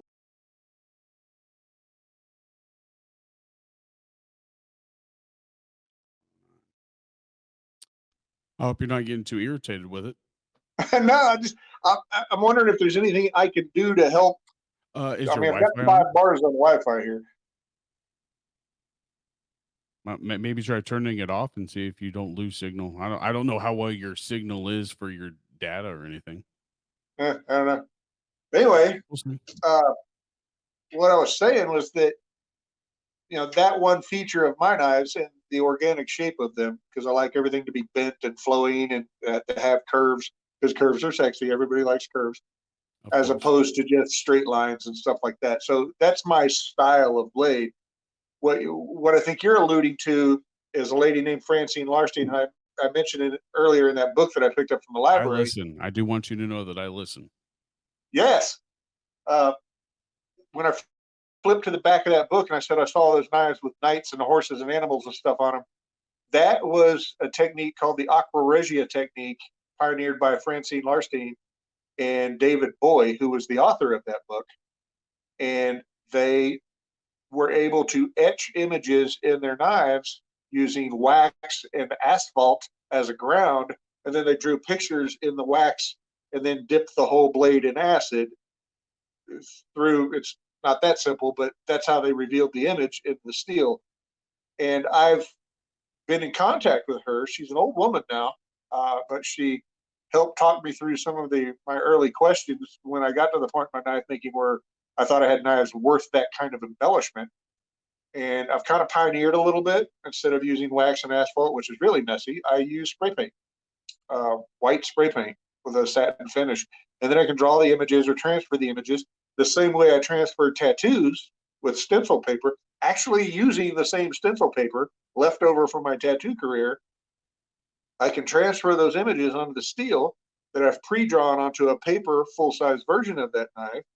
And then I can go and carefully inscribe those lines, and then through multiple etching process, removing more paint, create multiple layers of depth of an image in the steel. And I've done a few that I'm pretty proud of. I really just got into that this past year, maybe 18 months ago, and I've done several. In fact, just last week I shipped off a 3-knife commemorative set to a fellow veteran of the 101st Airborne Division for his division that he's going to present to a couple of his old battle buddies. And yeah, really enjoyed that. That's been a very satisfying step forward in the knife journey for me. So I'm hoping So to I do know that do I even heard more this year. about a woman, a story you were telling. I just Yeah, wasn't sure what I yeah. guess scenario you were talking about. No, that's Francine. She's a very brilliant artist, and some of her work is, I still pull out that book and look at the pictures of her stuff today. And she actually still has a website, uh, FrancineEtchedKnives.com, I believe. Anybody wants to check it out. Beautiful stuff. So is she But just break out known your for pocketbook. etching? So is What's she that? just known for etching though? Yeah, that she's not a knife maker. She just does the etching, and Okay. fantastic work. So before I actually keep going, where I've been trying to I didn't want to ask you over a message because I want to kind of save it for this. Where did you get Sure. the I guess idea for your logo? If like what is this I'm like glad is you this asked like that question. flashes? Well, just sitting on the desk here in front of me, the workbench, is this Bowie that I'm going to be making for my grandson's high school graduation. Now, I'm going to get Here, as let me close to the camera as I can get. You well can here, see the I'll bring spine, you right? on solo layout. Sure. I guess it's not big enough, but it's all right. Well, You're good. you can see the spine, right? Mm-hmm. This particular knife is a 1/4 inch thick. This logo that you see on my shirt was designed for a needle file like this, little thin little needle file, to cut these lines from this logo into the spine of the knife. And because I wanted to do it a little different than other guys did it, I always want to be the turd in a punch bowl. So, and if you, You ended with turd in a punch bowl. yeah. So you imagine this logo with the top imaginary top line, the imaginary bottom line, those would be the edges of the spine of the knife, and I would cut that into the steel. Now, I've actually only done that a couple of times because I have opted to create a more traditional stencil and just lay that on there. But this is my initials. It's AJG, if you can Gotcha. use a little imagination on the G, right? Yeah. And it looks Now kind of I like mean mountains. I literally started like pondering. It was mainly when I got the knife in the mail when I saw your sticker or your die cut that you have that came with it. I was Yeah, like, where did he? Because I don't remember seeing it while we worked together, but I was like, I assumed that one of the triangles was an A or one of the first yeah. one was an A. I went through a couple of different earlier versions, in the first few years of my career. You ride with something for a while, like, yeah, I can do better than that. This one I landed on, and I'm 100% satisfied. This will be my logo until I'm dead, because I've actually, um, once you start making swag and shirts and stickers and stuff like that, you don't want to go changing it too much after that. But I like it. I still like it today as much as I did the first day I came up with Well, I will tell you this: I tried. it. Well, I hope I'm not messing up your show with all this dropping out. No, I mean, I'll freelance the editing and then whatever blank spots we have. I mean, I know where you left off, so it's not a big deal. Yeah, But awesome. no, I tried Googling your logo and then that way I could kind of pull it from that. But I also wanted to bring it in as a story because I assumed there was something original about it and you had a story to tell about it. And that's why I wanted to ask on here versus me asking and messaging you because I'd rather hear it firsthand. So, Actually, but it was standing at a nurse's station doodling, much like you've seen me do many times before. That's when I came up with it. well, you answered my question for sure. But I mean, does it blow your mind that it's not on Google? Um, well, when I Google if you Google my name or Garrett Knives or stuff like that, most of it will route you right to my Facebook page, right? Right. Or if you do an image search, you'll see some pictures. But A lot I of don't think I've Pinterest. ever tried to Google my logo before. Well, I mean, it's I not. figured you might have it as like maybe like like a an emblem of something like that. So when I Google Garrett Knives, I was hoping that that might pop up. But no, I was Googling mainly because I wanted to be able to put it on the slides that we'll be able to go through here in a few. Oh, I And see. Uh, and that's really yeah, all it was, but it's no big deal. yeah. I've never actually thought about trying to Google the logo. It's not a Well, I was registered just or seeing if maybe trademark my logo, so anybody could steal it, I suppose. you better copyright that down. But no, like my main questions were like, did you have like, other than your self teaching abilities, like, did you have any other training with knife making other than what you've taught No, yourself? no, that's all So, self-taught. I mean, I use tools that I never knew, I'd never heard of, I didn't know existed before. But you know, I learned a lot about knife making through the Knife Network, asking questions. The old forums before social media was omnipresent. I mean, I was late to the game for Facebook, and even early Facebook wasn't really good for that kind of teaching and sharing. Because groups weren't a thing in the early days. So I did a lot on forums, uh, and then these days YouTube, you can learn everything there's to make a knife. you were saying YouTube, you can learn anything on YouTube how to make a knife. Yeah, I mean, the social media footprint for knife making and instruction. Well, for any kind of instruction, you know, you I learned how to fix my car on YouTube. It ought to come with a degree or technical certificate, because you can actually learn some quality stuff. You've got to sift through all the crap too, but you Right. know, the same can be said for schools of higher education too. Right. Yeah, And it's all anything that it's I all don't know been what self to do, I YouTube it. exactly. I bought plans for how to. I didn't have a 2x72 grinder, and I didn't have $2,000 to buy one, so I built one with scrap metal. Guy came up with a way to do it. Sold plans, and I bought the plans and modified them to my liking, and spent a couple of days building a grinder. So for less than $100, I have a grinder that would have cost me 2,000, and it's been serving me well for 10 years. Now, I also think in another conversation we had, you said that a forge isn't necessarily one of the tools that you like using when making a knife. Now, is this still the same method that you stick with, or you think There that it are gets two. either overused? Well, no, it's not over you. There are two schools of thought. I use a forge with every knife, at least for the heat treating process. But Could you hear sorry, me there at the end? no, it kicked me clean off the planet that time. What'd you say? Oh no, I was just trying to verbally tell you, hey, try kicking out of your, go out completely out of your phone, close everything, and then Yeah, come it back did. in. My whole phone just restarted. Oh So well, maybe that'll fix everything. maybe. So But you were, oh, go ahead. yeah, where to drop out? You were talking about how you can't necessarily get the perfect shape or cut every time when you're Right. forging. Okay. So when you hammer the blade, there's a lot of undulating shapes, and I can't take something that I've hammered and as effectively lay a stencil on that hammered piece of steel and get the same shape, right? And every blade that's hammered to shape still has to go to a grinder to get its final dimensions, to clean it up, unless you want that what they call brute de forge when they're being all fancy pants, which is kind of like an as forged finish, and you can see some of the hammer marks on it. I've done a few like that. It's not my favorite way to do knives, but it does have a place. But extensive injuries in my shoulders, and I just had my left shoulder rebuilt a year and a half ago. My right shoulder's due. Swinging a 3-pound hammer, a 2-pound hammer, beating hot steel on an anvil isn't conducive to a long knife making career for me. So the stock removal method works.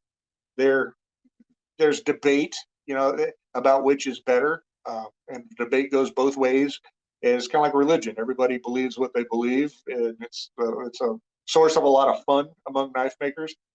Now, most knife makers like me, I think I mentioned this in that video you watched. I don't make knives that you have to go take over a small country with just the knife. It doesn't have to.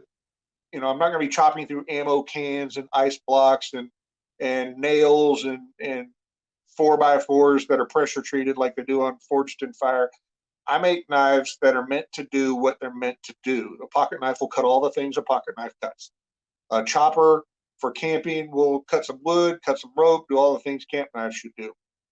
A kitchen knife will be heat treated in such a way that it's easily resharpened with a steel and it doesn't chip, because you don't want metal flakes in your food. Uh, you make the knife to do what it's designed to do, and that's what I do. And either methodology, forging or stock removal, works for the way I make knives. And like I said, I do, I'll take an old, I collect old wrenches and stuff that I buy at the antique store because people like to have an old wrench hammered into a knife. And so that's the majority of my forging. I very seldom take steel and hammer it into a shape like this if I can accomplish the same thing with more precision through the stock removal method. It's just a more efficient way to work for me. So 9 out of 10 of what I make is stock. Can you hear And me then now? Reboot did it. Yeah. Yeah, it kicked me clean off the planet again. At least I think I stopped at a good place on that one. Oh, you're good. Yeah. 129. I'm just writing down time so I can go back and edit and everything. Sure, I got you.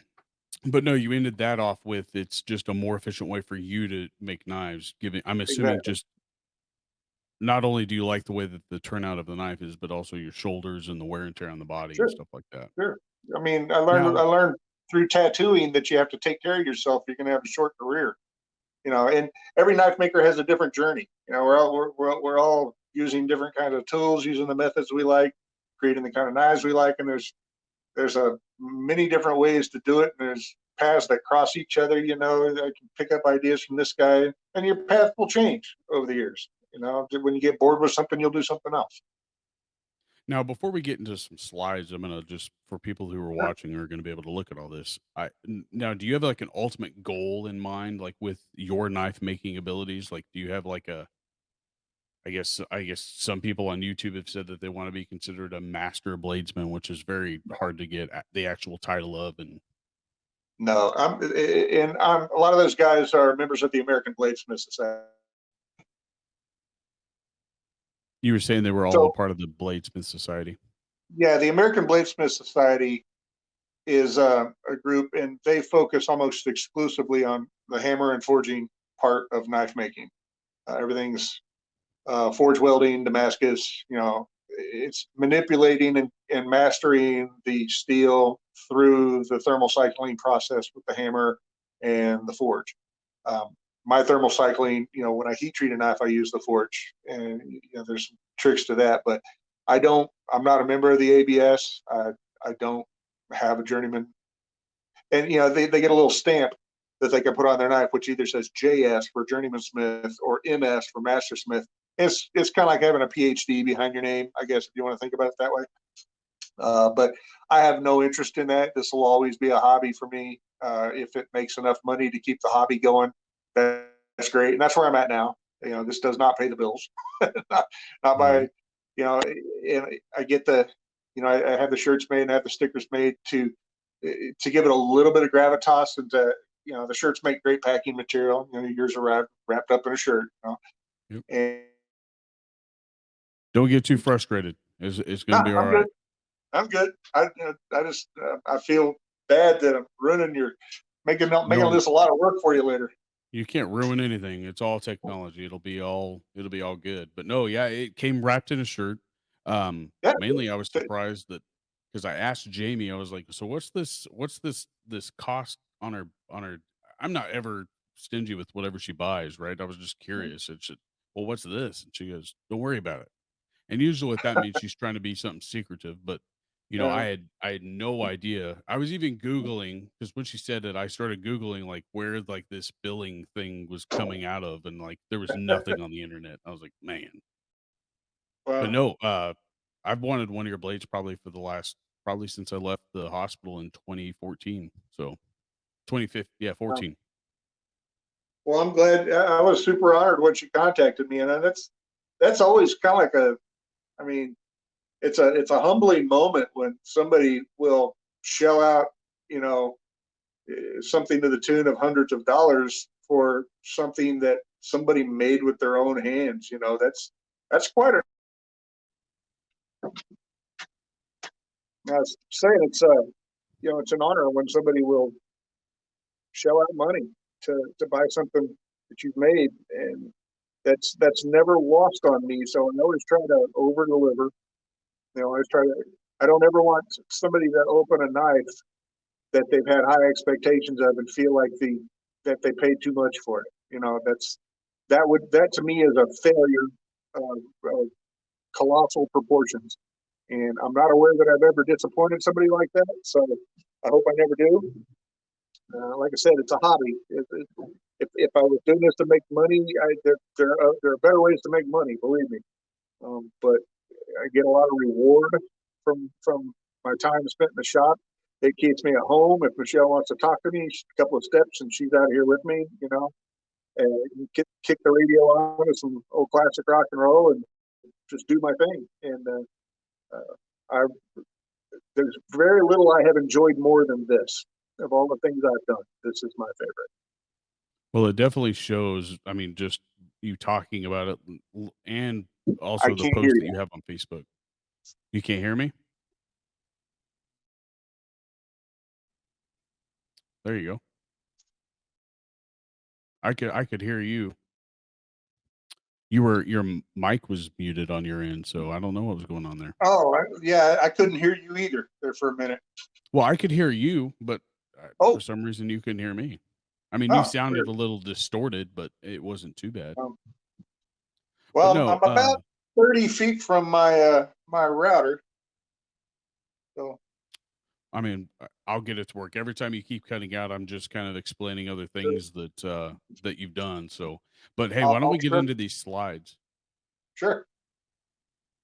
Really, I just set this up mainly for people who are interested in what you have actually done. So, if they don't follow you, hopefully this kind of leads them in that direction if they watch this video. So, one, Cool. he's got a Facebook page, and two, he's got a book that I'll link. I'll link all of this stuff in the description. So, like the link to your Facebook, the link to your book, and all that stuff. So, on this first slide here, why don't you tell us a little bit about the process that you used to go through with this? I think that this is beautiful. This If you can see particular it. knife, yeah, this is an Australian Bowie. It's an Australian style Bowie. He was getting ready to say it was an Australian style Bowie, and that was literally what I assumed it was, is that he probably sent it off to somebody who was from Australia or who was gonna use it in Australia. But, um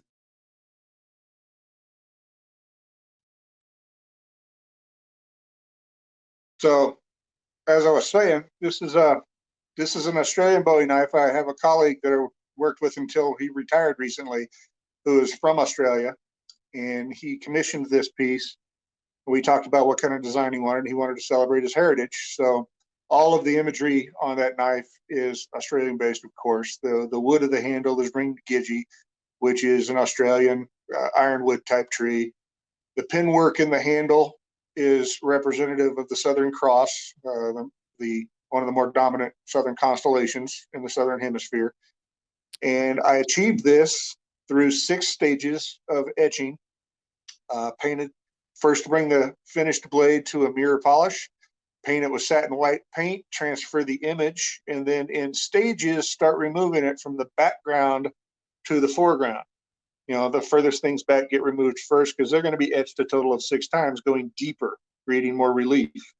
You know, and then the next step I'll remove something else, like in this case it was the outline of the continent of Australia, and then the next stage it was the Sydney Harbor Bridge and Ayers Rock, and then move forward, constantly moving forward until I get to the final thing, and then I etch the whole knife and repolish it.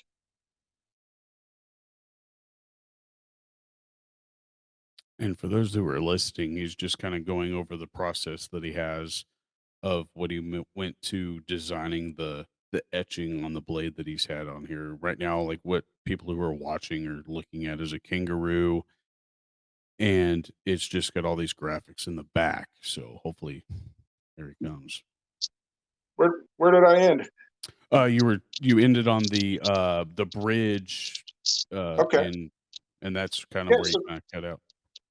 So I just, with each thing that I want to move forward, I just scrape off the paint for that item and then etch it again and keep moving forward at different levels. And this particular one took 6 levels of etching, and it was real. And this was actually the first such, well, not the first. It was the first big effort that I did. It was my second etched design in the classic aqua regia technique, pioneered by David Boye and Francine Larstein. Now, I do have one question about this knife. Now, in the handle below Sure. the second rivet, or the second Uh-huh. connection there, are those ball bearings?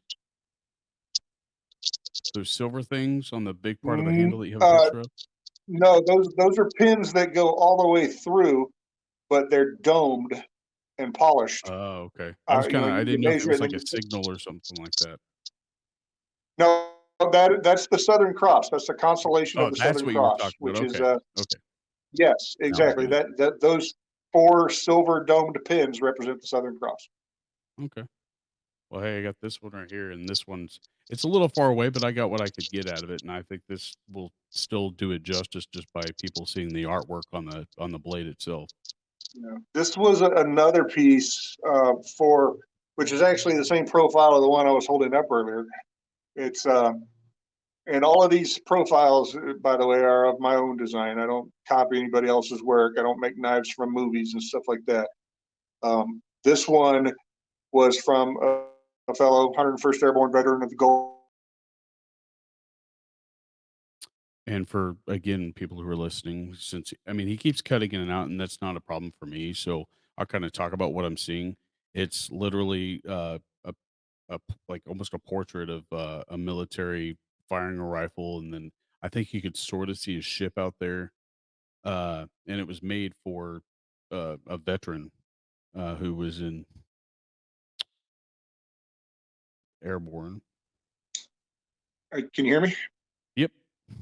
Okay. So, yeah, this was a fellow veteran of the 101st, 327th Infantry Regiment, and he wanted a knife to commemorate. He had seen the Australian knife that you had shown previously, Hmm. and he wanted one to commemorate the battle that launched uh, the ground war in Desert Storm.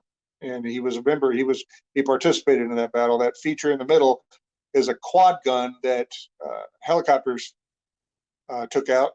And if I wasn't having a brain fart right now, I could tell you the name of that battle.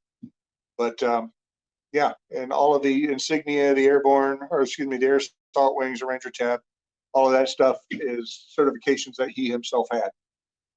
The handle Now, is olive wood, native to the region, and the blue spacer is infantry blue because he's, of course, that's a infantry outfit.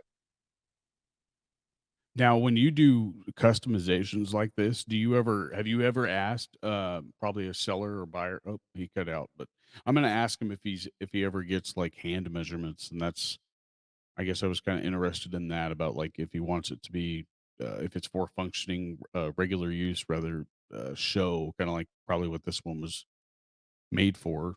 My question for him is going to be like his hand measurements. Can you hear me? Yep. When I do customizations like this, you were saying? Yeah, like on the handles, do you ever ask or have you ever asked about like if they're going to use this for function? Like, do you ever get hand measurements to make it even more personal for that person? Yes, I can. Most knives, particularly ones that I take orders from at a distance, that's kind of hard to do. I'll ask if people have normal sized hands. Um, Hmm. and a lot of times when I'm doing a sheath, I'll ask if they're left or right handed, if they want a cross draw, if they want a traditional draw, things like that. Things that will help. You know, what kind of colors do they want in the leather dye, things like that. I find that people get their best work for me if they kind of give me a little artistic license and let me do what I think is going to look good. If they get too specific, then it was the same thing with tattooing. It's no longer my artwork. At that point, I'm just a technician, and what they end up with is a something of their own design. So with knives, I've stopped doing that altogether. I make the knives I want to make. If people want to pay for them, that's cool. And on a custom commission like this, they get a set of parameters. I say this is, I sent this guy a paper drawing of what just the line features of the knife, and said the rest is up to me. He said, "Cool," and hopefully it all works out. And so far, it always has. All right. Well, let's go to the next one. Now, this one Sure. I'm highly intrigued with only because of kind of like how you got the stuff at the is that the what do they call that? The butt of the knife? Uh, yeah, this is. And for ones again listening, he kind of cut out. It's a photograph of a what looks to be a cleaver of some sort, and there's a design kind of either etched or heated in to. Whoa, oh, there he is. I'll be able to answer questions. Okay, so like I was saying, this is an example of one that I forged from a leaf spring, and this was a leaf spring from a heavy truck, probably 5160, could have been 6150, but I doubt it. And it has an example of what I was talking about earlier with that as forged vintage up there on the ricasso near the spine, where the hammer Mhm. texture and the forge scale is still on the blade. That is it's a rustic chef's knife. I forget what the handle is. I think it is stabilized maple that's been dyed blue and black. Um, but yeah, this was one of my favorite knives. And it's an example of one that I can't do exactly the same way again because, like I said, it wasn't a paper image. It was hammer and grind and hold it up until it looks right. So it would be really hard.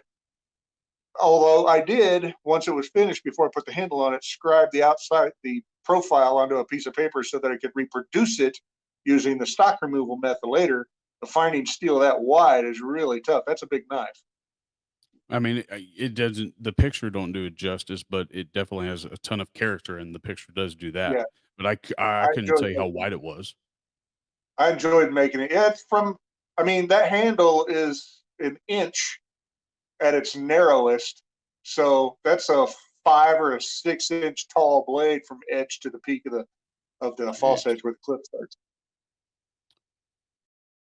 Now, this is something I know nothing about. He cut out, but the next slide is just a picture of some push style knives, like push daggers.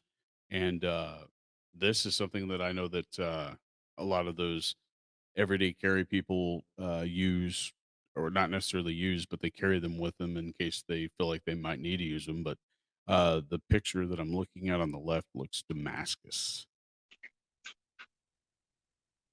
Can you hear me? Okay, where are we? We are on some push style knives. Okay, the knife on the left is the knife that first put me on the map as a knife maker. In fact, um, that is the very first image I ever had done professionally by a professional knife photographer. That was originally called a dog bite, and then some other guy published a knife that he called dog bite. So it's now just called the Garrett push dagger. It is, I'm proud to say, fully unique. Anything different in the world of knives is good because knives, I mean, they're pretty simple. It's hard to do something that nobody's done before. Very hard. So with that knife, I'm proud to say I did it. Nobody's ever done handle construction like that I'm aware of. Um, it's just the geometry of it is insanely difficult to pull off. I've only done about 15 of these over my career, and it's still the knife that I get the most questions about. I can, that particular one is made out of ladder pattern Damascus with carbon fiber handle scales, and there's actually four of those carbon fiber inserts into the handle, two on each side, and it's just a very difficult knife to make. Consequently, it's expensive, but it is one of the earliest knives that I.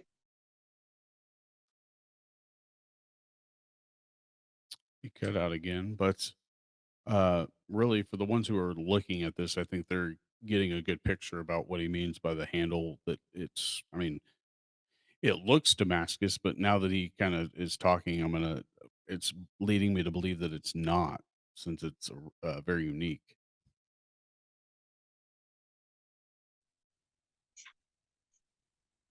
Can you see Can me? you hear? Yep. Hello, Yeah. Can you hear me? Can you hear me? hello.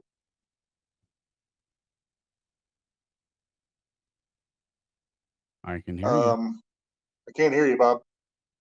Uh, let me go ahead Bear and with if me. you can't, oh, you're good.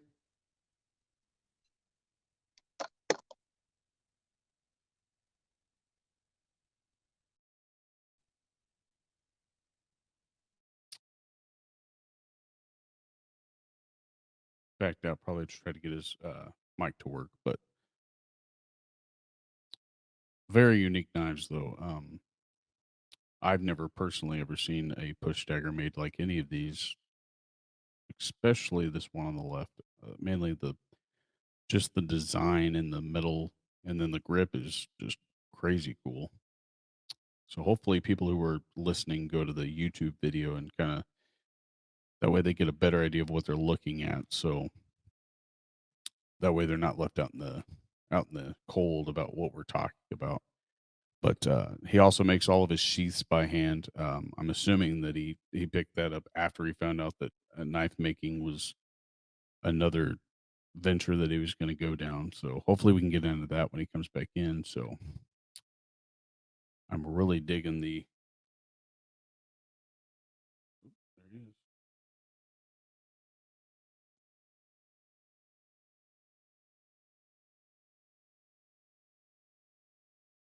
Hopefully he gets back in. Probably going to restart the phone or maybe go back inside. We'll see. But for ones who were watching, I do apologize for the cut out, but things like this happen, and that's the downfall of knowing people from other states. You're going to have that remote type podcast. And granted, he is in, I think he said Idaho, so um, I really, I really would have loved for him to come or be here, but just being able to actually for him to say yes to being on here was I was excited about for numerous reasons. And one is that he's never been on a podcast before, so and it kind of took me away by or took me by surprise because for the type of things that he's done in life, nobody else has ever asked him to be on something or questioned or asked him to maybe take part in maybe a YouTube video. And I feel quite honored to actually get him to say yes to be on here and talk about stuff like this. So hopefully we get him back in here.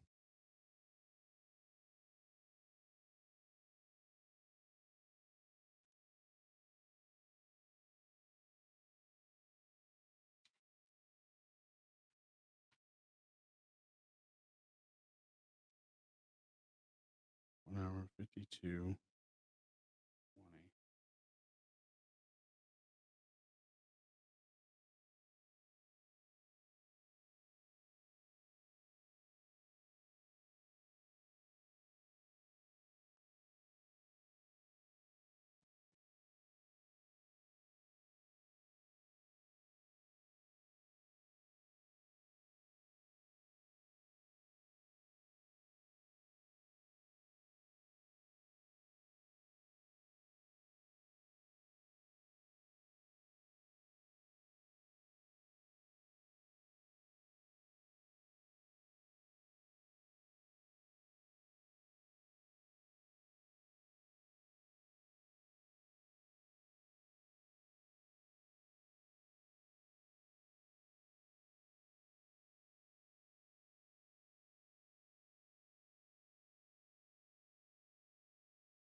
Can you hear me?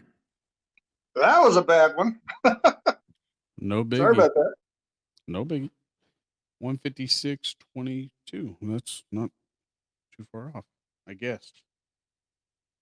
56.22. I'll be honest, I forgot where you left off on that last one. You were talking about how the handle cost. I think you ended with the cost of it was the Yeah. downfall from it. So this particular knife style, I've shipped all over the world. In fact, just as the Russians were attacking Croatia back in 2014, 2016, something like that, I shipped one to the Ukraine, in fact, and then they ordered another one of a smaller size, more similar to the one on the right. But yeah, it has the virtue of being unique, and I'm very proud of that. So, Do you still have that especially one considering that's on the left? no. In fact, I've got one similar kind of Damascus, and it'll be finished exactly like that one. In fact, because it's going to get carbon fiber too, which is unusual because I generally don't make the same knife twice. But that one has been so popular, I'm going to make an exception in this case and do another one just like the one you see there. The other one's and the one on the lower right, Sorry. the one with the blue blue handled one. Yeah, that's maple. It's the same knife in a stainless steel instead of a Damascus. So, uh, yeah, daggers are hard because they have to be symmetrical, not just left and right, but also, essentially 4 quadrants have to be symmetrical. Now, I do have a question about the sheaths, not just with these, but all in knives in general. Did you know anything about leather work before you started doing this? Oh, you cut out again. I was just curious about the leather work because I was wanting to know if he self-taught himself with leather work also. Because whenever you look at the leather sheaths that he produces and sends out with these knives, some of them have designs on them that he's either uh, kind of etched in or. Did you hear my last question? Yeah, about the sheaths. Yeah, I just wasn't sure if you taught yourself how to do leather work before you even got into knives, or if it's something that you took up No, while knife making. learning leather work was part of the process of learning knife making. I knew I wanted to have 100% sole authorship everything I shipped out, with the exception of Damascus billets like the one you see.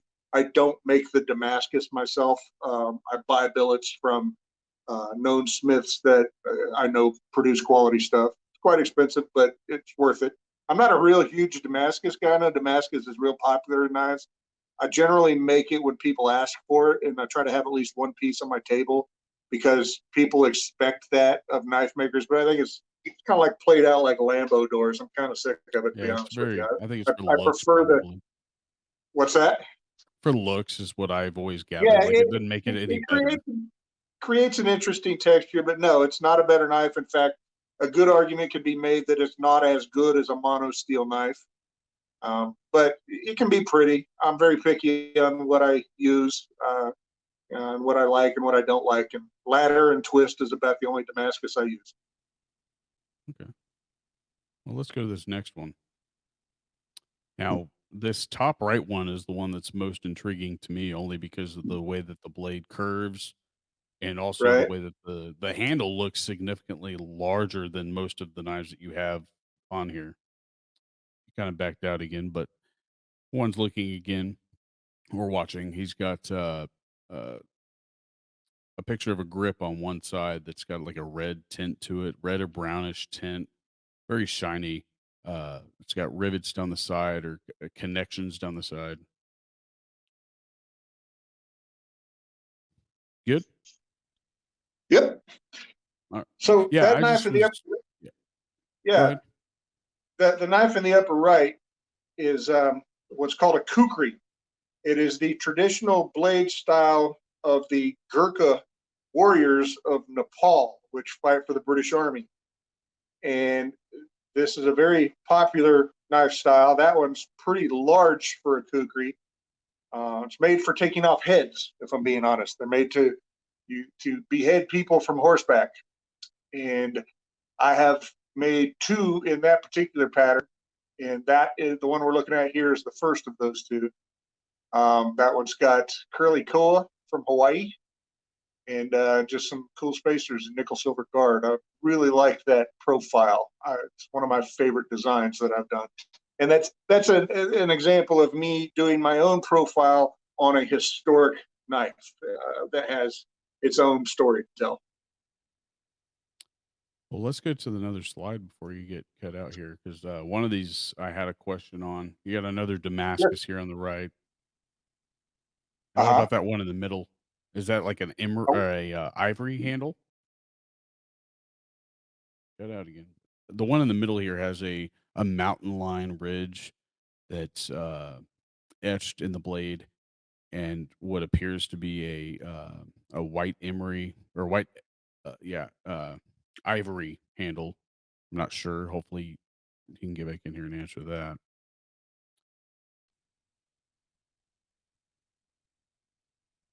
you were talking about the one in the middle. Yeah, was the is the handle ivory on that one? No, the handle is mother of pearl, genuine mother of pearl. Okay. Um, Fished out of which is really strange because that's a big chunk of mother of pearl. Two of them, one on each side. And that is a tricky knife because the white spacer material between the metal spacers is actual howlite. It's a gemstone it's actual rock. That's really hard to shape, especially when it's right next to metal. It's easy to break and overheat, but that's kind of like a white tie hunting knife. I was really proud of that one. I like that one. Did it make it any heavier with the handle that you have on it? No, not particularly, because the mother of pearl is very light. Um, Balance is always tricky, because you want to use certain materials. And, when I put like a stone handle on a knife, and I've just started using genuine gemstone in this past year, things like labradite and stuff like that. And that's really difficult to work, tough to shape. So it can make a knife unbalanced. Yeah, what it sounds like is that he was going to say that some types of handles can make it unbalanced, and that's what he really goes for. So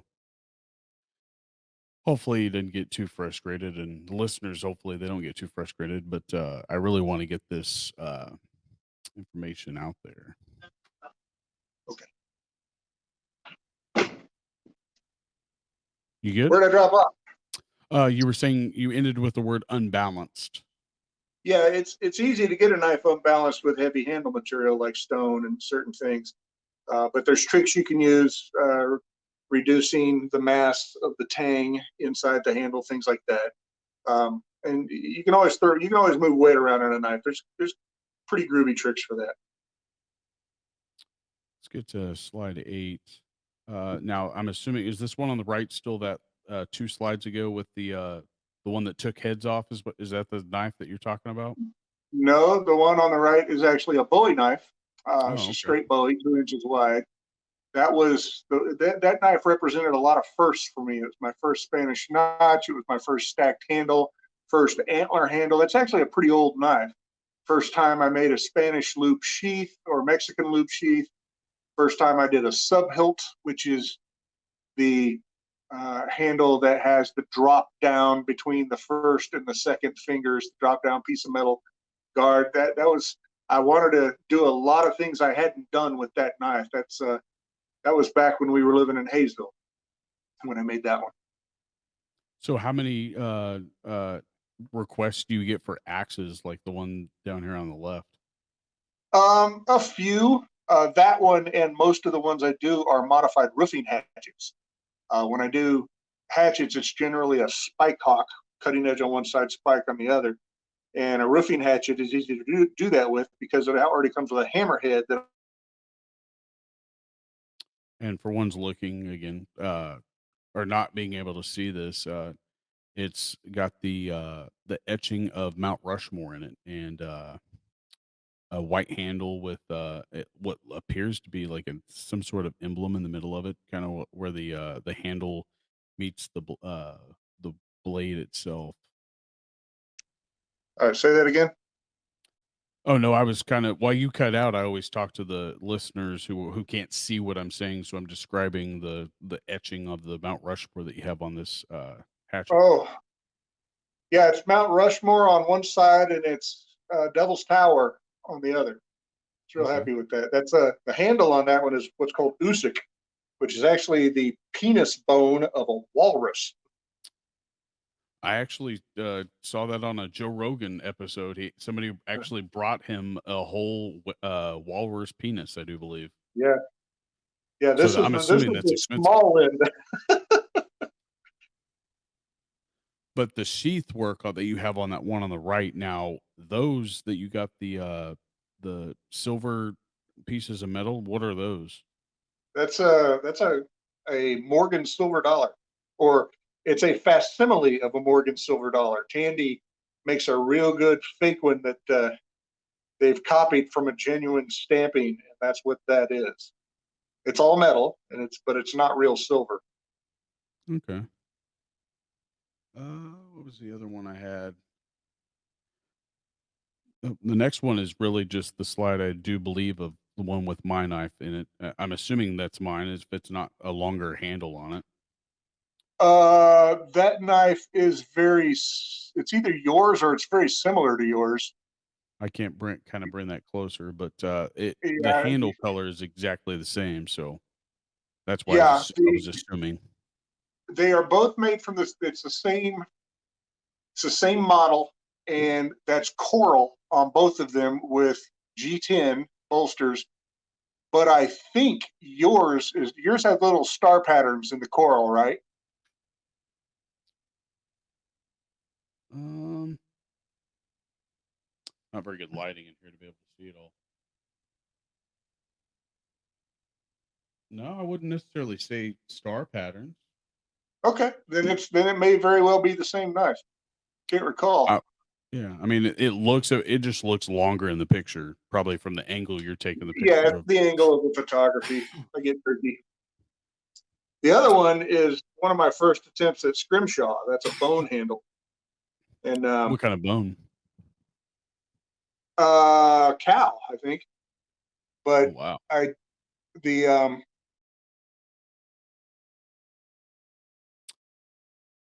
And on this one that he said was cow bone, has an etching of an eagle head on it, and the just the curvature of the blade is significantly different from what I own. So I in just on cow bone. yeah when I scrimshaw like that, I'm using techniques that I learned in tattooing actually to get that image onto the bone. Is it any more difficult than any other type of handle you've done using bone? Is it probably more delicate? Any natural handle material comes with its own ghosts and skeletons and demons because it can be very unpredictable. Bone is no different because the interior of a bone is very pithy. So the more you grind it and shape it, the more you get into that spongy interior, and you don't want that on the surface. You don't want that porous surface. So, yeah, bone can be very tricky. You gotta plan it right. And really, that's I had 9 slides to show people who were actually watching, and then you can also check out Andy's Facebook page for even more pictures. So uh, there's really an endless amount of his work on his Facebook page. But really, what it all boils down to is kind of like what you said in your video, is that you want every knife to tell a story, and that's really, I think, what makes you good at what you do with this part of your venture in life, outside of the pilot's license, outside of building a boat, outside of all that. You know how to tell a story. And what I've noticed from those videos that you did is that you're real precise on how you want to word something. And then if you do mess up, you do make sure that you go back and correct yourself. That way, nobody can actually mess up if they're actually trying to follow along with you. I started the 1911 videos, just so you know. I started the first video and then kind of cut off and kind of got on here. But that spark test video that you did, I mean, you explained it to a T. I mean, I knew exactly what you were saying about the complexity of the sparks and all that stuff, and how to test the metal if it's a good carbon metal or not. So you're I a great appreciate teacher. it. Thank you. But is What there school to anything learn that, at? hey, Yeah. if you didn't succeed in teaching algebra or social studies, I mean, I think that you'd be a great teacher at this because it's something that you enjoy doing, and I think that's really what sets you aside from dropping out of high school, which I learned here today, along with everybody who's going to actually be watching or listening. But I think that the idea about public schools and any schools that you have to find out what somebody's interested in, and if it's not school, then there's no problem with that. And I Right. really wish that there was more availability for I guess skills such as this or welding or wood when I was in school, because I think that I probably wouldn't be doing what I'm doing now. So he cut out, but I kind of wanted to keep talking because Andy explained earlier in this episode that he was a high school dropout and he at first felt ashamed, and there's nothing wrong with that. There? Yep. But no, Yeah. I really want to explain about the if you can find something that you're good at and you have interest in it, such as knives or tattooing or whatever, I think that you could still be successful as anybody who graduated high school. Well, the trick in life is finding what you're good at and doing it and trying to make enough money to pay the bills. You know, nobody wants to be that guy who goes to a job he hates for 40 years, and just to earn a retirement that barely continues to pay the bills. Life is a lot more interesting when you're doing things you enjoy. And I was fortunate to find things that I enjoy, and it's changed over the years. But I've, I'm, as I age and I get closer to retirement, hopefully in, I don't know, 7 or 8 years, um, this is something I can commit more time to, maybe get better at. Maybe, it's amazing how many guys in knife making don't make a name for themselves until they're in their retirement years, because they can do just that. They can focus on it, and they can apply a lifetime of learning and experience and knowledge and history, and make every part of that project that they're on mean something, and have meaning, and be able to explain every choice they made on it and every feature on the knife. That's where I want to be when I retire. So as with all things, this continues to be a learning experience for me, and hopefully I can keep selling enough to keep doing it. Because price of everything is going up, obviously, but it hasn't hit knife making too hard. But there's nothing cheap about having a shop full of tools and materials. Especially if you want to make high. Where We're was I? almost done. You had you were about ready to stop it, saying hopefully you can be like that when you reach retirement, and Yeah. you said the So yeah, cost of things were going up. yeah. I just hope that I can still be relevant and still be selling knives and well into my retirement, so I can keep doing it. Because this is the kind of thing if I die in my shop, that'll be a good death. So Well, I mean, I think that one of the biggest things that you have left behind is that you've left all these knives for people to. I mean, it tells a story. It's an and that's heirloom, an if important you will. that's an important point. When you can make a tool that lasts for generations, you're creating heirlooms for people, and that's I'm going to be in people's families for generations. That's kind of a cool thing. And not everybody can Mhm. say that. But I mean, I appreciate you coming on here and being willing to do it, since nobody's ever asked you to actually be on it. It blows my mind how you've never actually been on anything like this to kind of tell a little bit about what you've done in life. So I appreciate you saying yes. I appreciate you having me. I love talking about this stuff. Honestly, I'm not familiar with podcasts and social media in general. I've been slow to that kind of thing. And like I said, I'm not as young as you young guys, so I didn't You're a embrace it when it natural. when it got popular. Huh? Well, you're a natural. I mean, you talk. I mean, No, you I talk appreciate. just fine. That all podcast is talking. Yeah, well, and I learned a long time ago. He was about to tell us something else that he learned in life, but cut out again. But I I genuinely appreciate him coming on here and talking about what he's done in life, because I find him to be one of the most interesting people that I've met in my life. I haven't done half of what he's done, so